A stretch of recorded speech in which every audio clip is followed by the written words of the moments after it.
नमस्कार प्रिय दर्शकों, तो हाजिर हुए हैं दिन भर की प्रमुख खबरों के साथ। तो इससे पहले खबरों को विस्तृत रूप से जानने निवेदन रहेगा, कृपया चैनल को जरूर सब्सक्राइब करें। तो पेश है आज दिन भर की प्रमुख खबरें। हिमाचल के एम्स बिलासपुर में सुविधाओं की दरकार, हमीरपुर कैंसर संस्थान के लिए बजट मिलने की आस। राज्य सरकार को केंद्रीय बजट से कई उम्मीदें हैं। केंद्र में स्वास्थ्य मंत्री जगत प्रकाश नड्डा हिमाचल से हैं। ऐसे में हिमाचल के लोग उनसे हिमाचल में बेहतर स्वास्थ्य सुविधाओं के लिए आस लगाए हुए हैं। हमीरपुर में बनने वाले प्रदेश के पहले कैंसर संस्थान के लिए केंद्र से बजट मिलने की आस है। इस संस्थान में इंडियन काउंसिल मेडिकल रिसर्च की मदद से प्रदेश में बढ़ रहे कैंसर के मरीजों के कारणों का पता लगाया जा सकेगा। मुख्यमंत्री सुखविंदर सिंह सुक्खू इस मामले को लेकर केंद्रीय स्वास्थ्य मंत्री जगत प्रकाश नड्डा से भी मुलाकात कर चुके हैं। प्रदेश सरकार जल्द ही इस प्रोजेक्ट को धरातल पर उतारने की योजना तैयार कर रही है। स्वास्थ्य विभाग ने प्रोजेक्ट केंद्रीय स्वास्थ्य मंत्रालय को सौंप रखा है।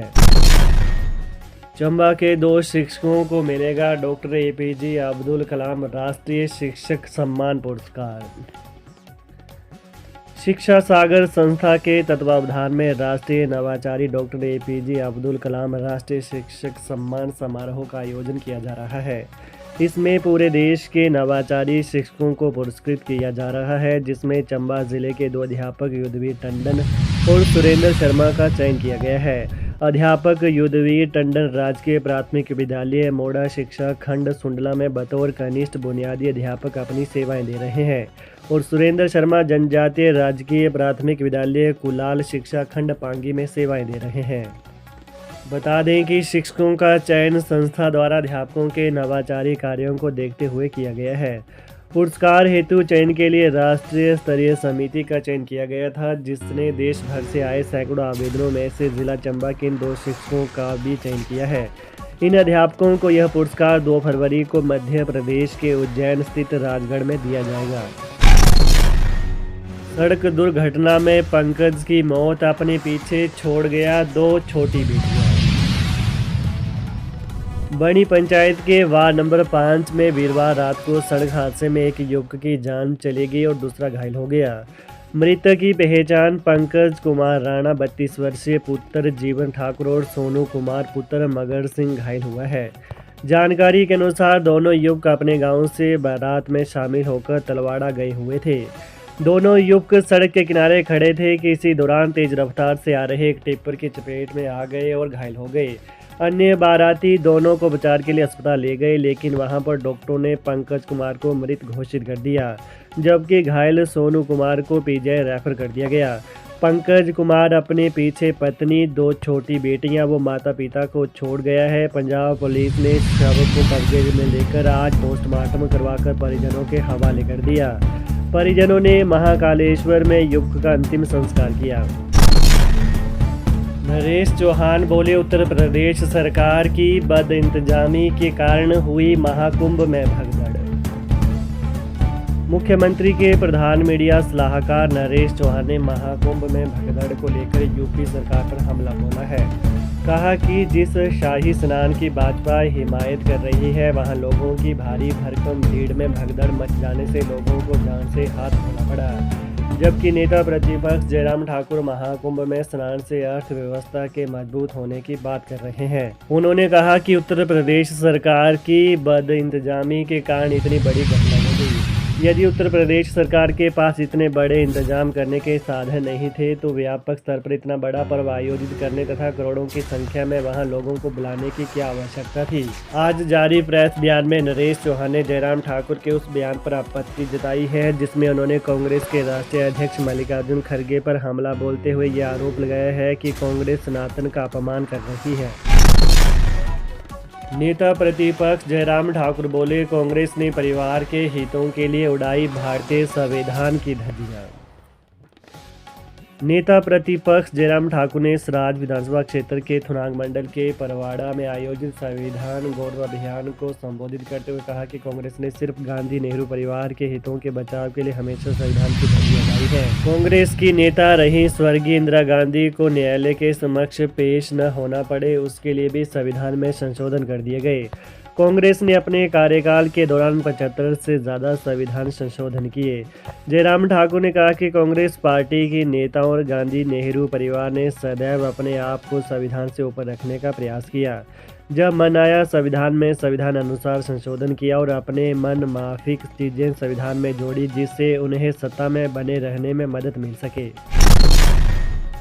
हिमाचल में भूमि नियमितीकरण नीति पर जल्द आएगा फैसला। 1,65,000 लोगों ने किया था आवेदन।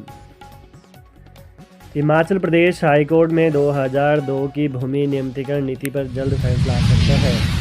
न्यायाधीश विवेक सिंह ठाकुर, न्यायाधीश बिपिन चंद्र नेगी की खंडपीठ ने 8 जनवरी को सुनवाई के बाद इस फैसले को सुरक्षित रख लिया है। राज्य की नियमितीकरण नीति के तहत सरकार ने लोगों से आवेदन मांगे थे जिन्होंने सरकारी भूमि पर अतिक्रमण किया। इसके तहत 1,65,000 से अधिक लोगों ने आवेदन किया था। तत्कालीन भाजपा सरकार ने भू राजस्व अधिनियम में संशोधन कर धारा 163(a) को जोड़ा, जिसके तहत लोगों को 5 से 20 बीघा तक जमीन देने और नियमितीकरण करने का फैसला लिया गया था, जिससे जरूरतमंद लोगों को जमीन दी जा सके। विधायक संजय अवस्थी बोले, बेबुनियाद आरोप लगाने की जगह हिमाचल के लिए आर्थिक मदद मांगे जयराम।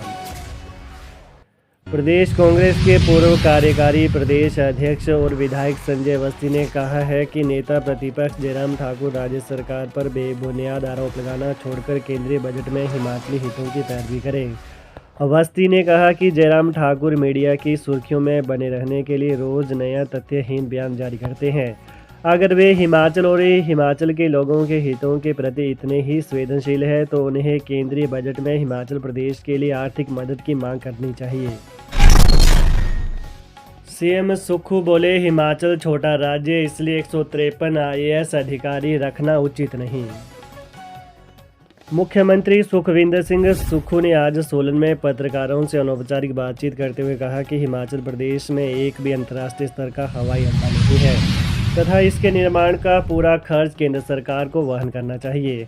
इसके साथ ही भानुपल्ली, बिलासपुर, बैरी और चंडीगढ़ बद्दी रेल लाइन को बिछाने का पूरा खर्च भी केंद्र सरकार को उठाना चाहिए। एक प्रश्न के उत्तर में मुख्यमंत्री ने कहा कि सोलन परवाणु 4 लेन की स्थिति सबसे दयनीय है क्योंकि इसकी डिजाइनिंग सही ढंग से नहीं हुई है। कहा कि इस संबंध में उनकी चर्चा केंद्रीय भूतल परिवहन मंत्री नितिन गडकरी से हुई है और उन्होंने इस 4 लेन की रीडिजाइनिंग और रीअलाइनमेंट करने की मांग की है।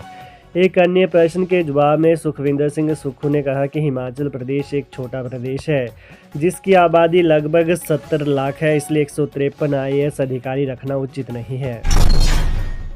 इन परिवारों को BPL सूची में नहीं मिलेगा स्थान। चयन के लिए अप्रैल में 13 मापदंडों पर होगा सर्वे। हिमाचल प्रदेश में 50,000 रुपये या इससे अधिक ऋण सीमा वाले किसान क्रेडिट कार्ड होल्डर परिवारों को BPL सूची में स्थान नहीं मिलेगा। मार्च अप्रैल माह में होने वाले BPL परिवारों के चयन को लेकर प्रदेश सरकार ने 13 विभिन्न मापदंडों को तय किया है। इनके आधार पर ही पात्र लोगों को BPL सूची में स्थान मिलेगा। इन मापदंडों में से किसी एक को भी पूरा करने वाला परिवार BPL में शामिल नहीं हो सकेगा।